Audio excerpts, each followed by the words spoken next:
So a lot of people can't believe that Attack on Titan Season 2 finally came out, but I had problems believing in the first season.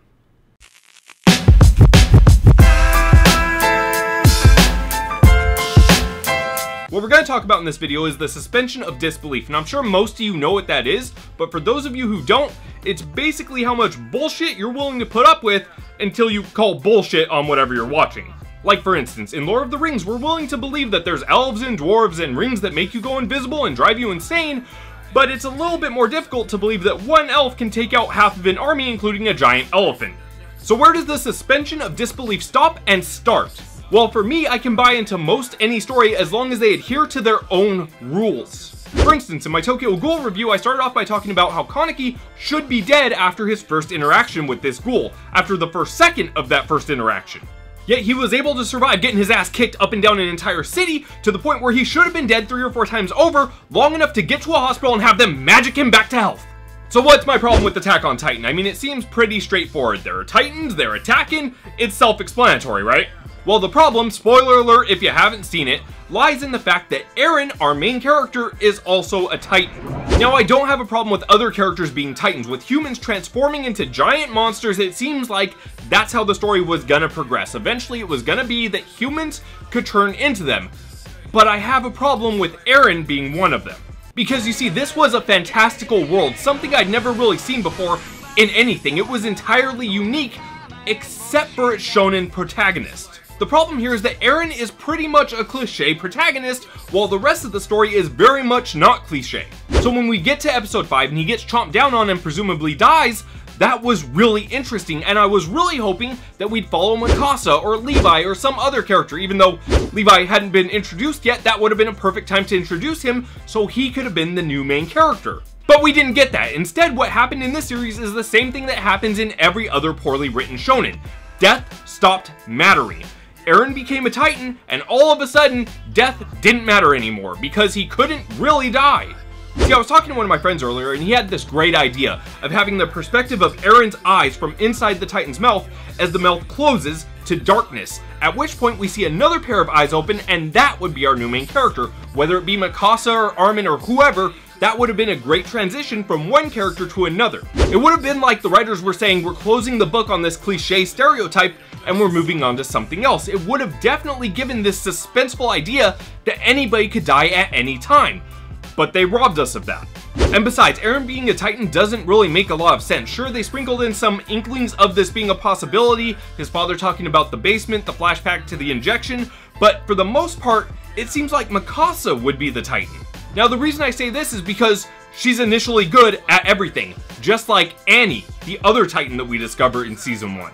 It could be that Eren's father adopted her, or his parents adopted her, or whatever, and they performed experiments on her instead of their son.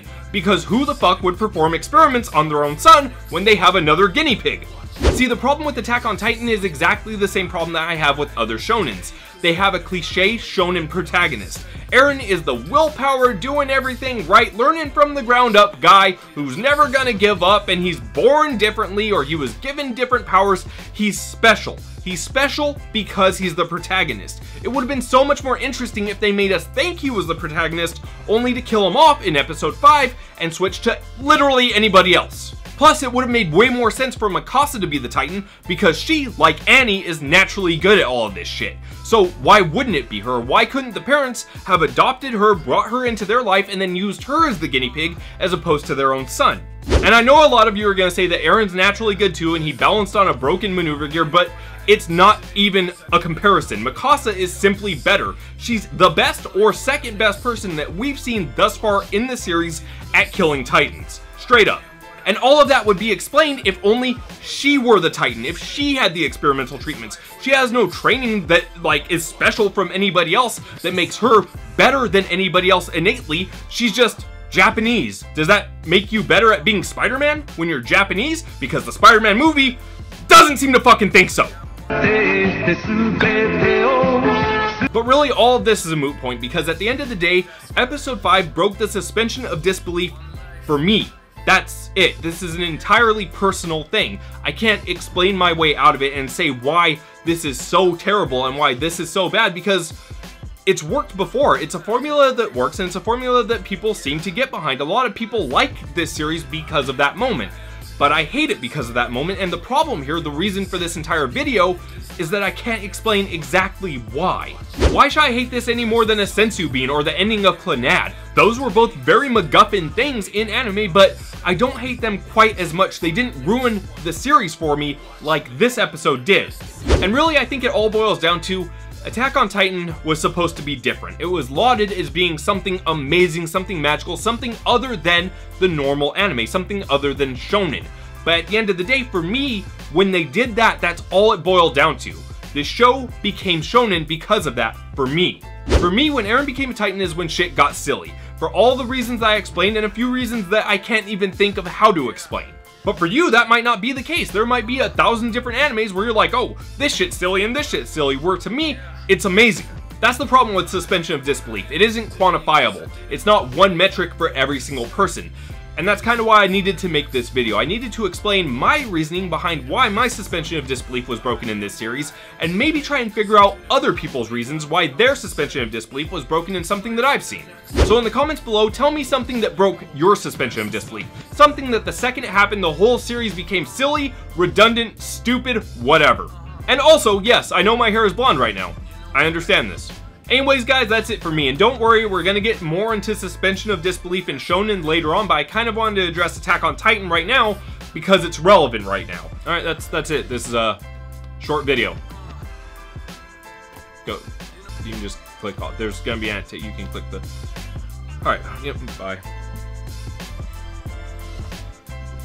He's a loser. He's a loser. He's a loser. I got a new car, driving slow from the start.